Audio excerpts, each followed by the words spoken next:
Aktris tanah air Kiki Fatmala dikabarkan meninggal dunia pada hari ini Jumat 1 Desember. Wanita berusia 56 tahun itu meninggal dunia karena komplikasi kanker. Dikutip dari Tribun News, kabar meninggalnya Kiki Fatmala itu disampaikan melalui unggahan Instagram milik sang artis yang diduga dikabarkan oleh admin. Dalam unggahan tersebut, keluarga saat ini masih terpukul dan berusaha untuk melepas kepergian dari sang aktris. Pihak keluarga pun memohon privasi dan tersendiri untuk tidak diganggu selama menghadapi masa bergabung. Terlihat akun milik pemain Si Manis Jembatan Ancol itu juga menutup kolom komentarnya. Diketahui wanita yang lahir pada 26 Oktober 1967 itu berjuang melawan kanker paru stadium 4. Kiki Fatmala sendiri merupakan aktris tanah air yang mulai berkecimpung di tahun 1988.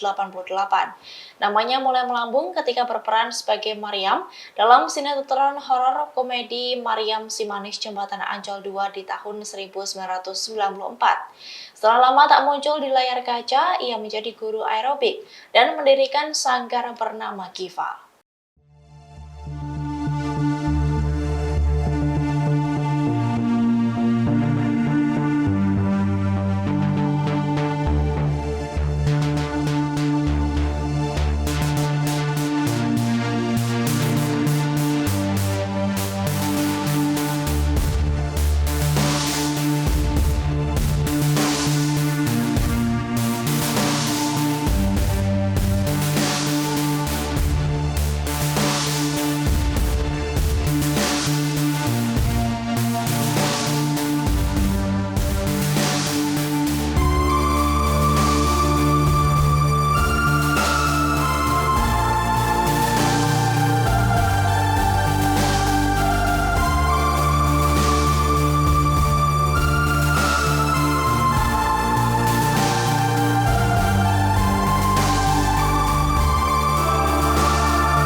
Download Tribun X sekarang, menghadirkan lokal menjadi Indonesia.